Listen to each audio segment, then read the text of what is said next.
चलिए जानते हैं भारत की हर जिला, हर क्षेत्र की फटाफट बड़ी खबरों को केवल 10 मिनट में। तो वीडियो को लाइक करके चैनल को सब्सक्राइब जरूर कर दें। राहुल गांधी ने एक बार फिर लगाया वोट चोरी पर आरोप, कहा बिहार में खुलेआम वोट चोरी हो रही है। अगर गिनती ईमानदारी से हुई तो महागठबंधन की सरकार बनना तय है। राहुल गांधी ने अपने बयान से विपक्ष पर साधा निशाना। आज बिहार चुनाव के मतगणना की तैयारी है। पटना के जिलाधिकारी ने आज मतगणना के दिन सभी स्कूलों को बंद रखने 31 मार्च 2023 का आदेश जारी किया है। सुरक्षा व्यवस्था कड़ी की गई है ताकि मतगणना शांतिपूर्वक हो सके। बिहार विधानसभा चुनाव 2025 की मतगणना आज शुक्रवार 14 नवंबर को होगी। पहले पोस्टल बैलेट की गिनती होगी, फिर ठीक सुबह 8:30 से ईवीएम की मतगणना शुरू कर दी जाएगी। बिहार की 243 विधानसभा सीटों के लगभग 5 करोड़ वोटों की गिनती 2025 की 4,372 टेबल पर की जाएगी। बिहार की राजनीति में समाजवादी पार्टी के अलविदा चाचा पोस्टर ने हलचल मचा दी है। इस पोस्टर में नीतीश कुमार पर पलटी मारने की राजनीति करने का आरोप लगाया गया है। साथ ही अमित शाह पर भी निशाना साधा गया है। इस घटना ने बिहार के सियासी माहौल को और भी गर्मा दिया है। जहरीले कफ सिरप के खिलाफ सरकार ने एक नया नियम लागू किया है, जिसके तहत जनवरी 2026 से पहले सभी कफ सिरप दवाई कंपनियों को अपनाने होंगे।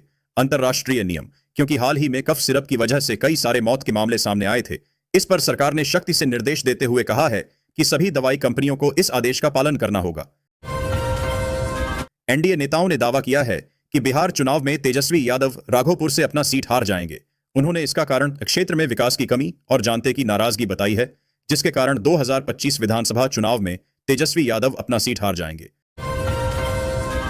प्रधानमंत्री किसान सम्मान निधि योजना का 21वीं किस्त का 2,000 रुपए इसी महीने नवंबर में जारी होने जा रही है। इस बार 8 करोड़ से अधिक किसानों को प्रधानमंत्री किसान सम्मान निधि योजना का लाभ मिलेगा। सरकार ने स्पष्ट किया है कि जिनके भी खाते में ईकेवाईसी और आधार लिंकिंग होगी, उन्हें ही योजना का लाभ मिलेगा।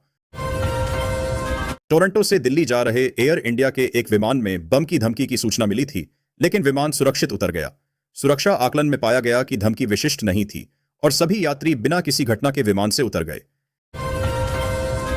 दिल्ली में हाल ही में हुई घटना को लेकर असम में आपत्तिजनक पोस्ट करने वालों पर पुलिस ने सख्त कार्यवाही की है। मुख्यमंत्री हेमंत विश्व शर्मा ने बताया कि 15 लोगों को गिरफ्तार किया गया है और उनके नाम भी सार्वजनिक कर दिए गए हैं।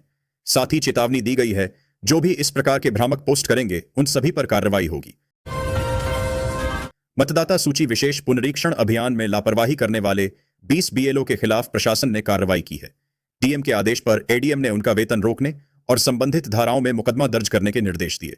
शुक्रवार को एके डिग्री कॉलेज में हुई बैठक में बीएलओ और सुपरवाइजरों को पुनरीक्षण कार्य समय पर पूरा करने के निर्देश दिए गए। बेगूसराय सदर अस्पताल में मुफ्त में मिलने वाले चश्मे के बदले अधेड़ और बुजुर्ग लाभुकों से 100 से 200 रुपए की अवैध वसूली किए जाने का एक वीडियो सोशल मीडिया पर वायरल हो रहा है। 10 नवंबर की बताई जा रही इस घटना में काउंटर पर बैठा एसईएमओ ऑफिस का कर्मी दीपक कुमार खुलेआम पैसे लेता हुआ स्पष्ट दिख रहा है। विधानसभा चुनाव के नतीजों पर बोलते हुए बिहार में नेपाल, बांग्लादेश और श्रीलंका जैसे हालात बनने की चेतावनी देने पर राजद के एमएलसी सुनील सिंह के खिलाफ डीजीपी ने एफआईआर का आदेश दिया है। बिहार चुनाव 2025 में मतदान करने के बाद प्रवासी श्रमिक इस उम्मीद के साथ दूसरे राज्यों में लौट गए कि अगली बार उन्हें अपने गृह राज्य में ही रोजगार मिलेगा। उन्होंने बेहतर भविष्य की उम्मीद में मतदान किया, लेकिन रोजगार की कमी के कारण उन्हें दूसरे राज्यों में जाना पड़ा। बिहार विधानसभा चुनाव की मतगणना से पहले सासाराम में काउंटिंग सेंटर पर हुए बवाल के बाद निर्वाचन आयोग ने चेनारी सीट के रिटर्निंग अफसर को हटा दिया है। यहां तुरंत नया निर्वाची पदाधिकारी को नियुक्त किया गया है। बिहार चुनाव के एग्जिट पोल को लेकर प्रशांत किशोर ने कहा कि यदि एग्जिट पोल सही साबित होता है तो वह राजनीति मैदान को छोड़ देंगे। साथ ही उन्होंने यह भी कहा कि यदि एग्जिट पोल सच साबित होती है तो महागठबंधन के कम फेस तेजस्वी यादव को भी बहुत बड़ा झटका लगेगा। भाजपा प्रत्याशी श्रेयसी सिंह को सोशल मीडिया पर जान से मारने की धमकी मिली है, जिसके बाद उन्होंने साइबर डीएसपी से शिकायत दर्ज कराई।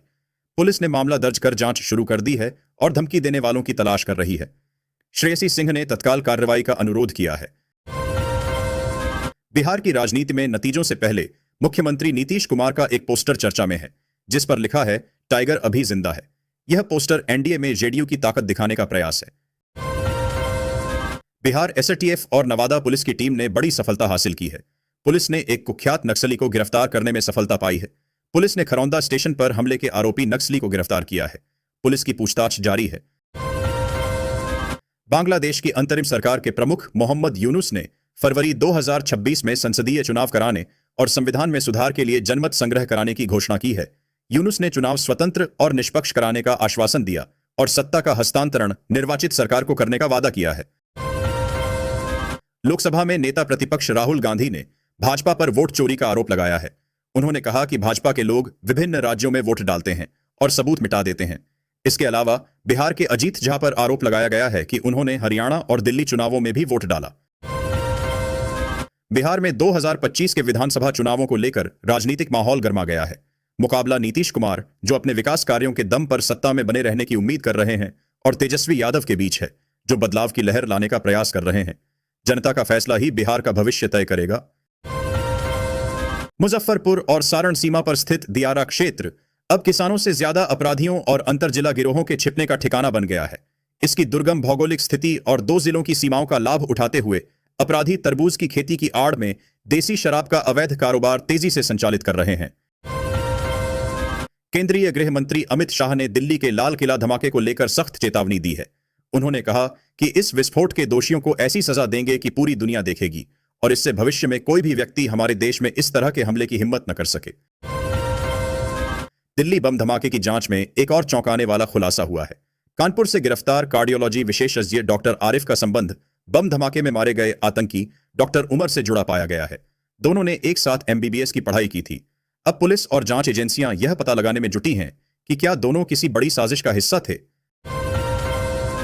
पुलवामा हमले पर खुलासा, आतंकी नेटवर्क में शामिल होने की वजह से गिरफ्तार की गई फरीदाबाद के अल फलाह यूनिवर्सिटी की डॉ शाहीन सईद को लेकर कई चौंकाने वाली बातें सामने आई हैं। जांचकर्ताओं को पता चला है कि डॉ शाहीन सईद जैश कमांडर और पुलवामा हमले के मास्टरमाइंड उमर फारूक की पत्नी अफिराह के संपर्क में थी। प्रशांत किशोर ने नौकरियों और प्रवास पर कहानी गढ़ी। जाति की दीवार से टकराए पीके को लेकर सोशल मीडिया पर जो चर्चा हो रही थी, उसका बिहार में जमीनी स्तर पर कोई असर नहीं दिख रहा है। हालांकि उनके उम्मीदवार लगभग 15 सीटों पर कड़ी टक्कर देते दिख रहे हैं। जिलाधिकारी के निरीक्षण में स्कूल बंद मिला। बच्चे परिसर में खेलते मिले।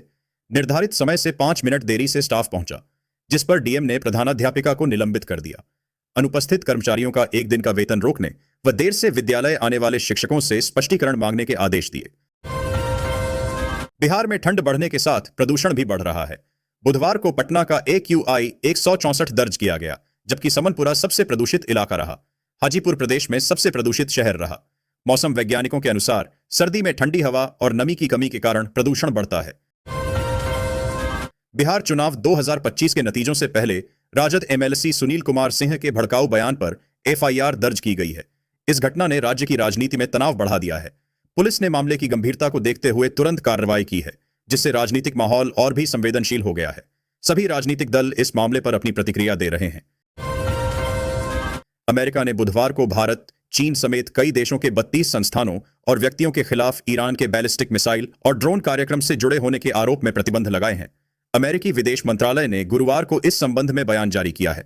बयान में कहा कि यह कार्रवाई राष्ट्रपति डोनाल्ड ट्रंप के उस प्रयास का हिस्सा है जिसका उद्देश्य ईरान के मिसाइलों और अन्य हथियारों के आक्रामक विकास को रोकना है। उत्तर प्रदेश के मुख्यमंत्री योगी आदित्यनाथ ने घोषणा की कि राज्य सरकार ने सभी शैक्षणिक संस्थानों में वंदे मातरम गाना अनिवार्य कर दिया है। मुख्यमंत्री योगी आदित्यनाथ ने गोरखपुर में एकता यात्रा कार्यक्रम को संबोधित करते हुए यह घोषणा की। साथ ही उन्होंने कहा, राष्ट्रीय गीत वंदे मातरम के प्रति सम्मान की भावना होनी चाहिए। हम उत्तर प्रदेश के प्रत्येक स्कूल और शैक्षणिक संस्थान में इसका गायन अनिवार्य करेंगे।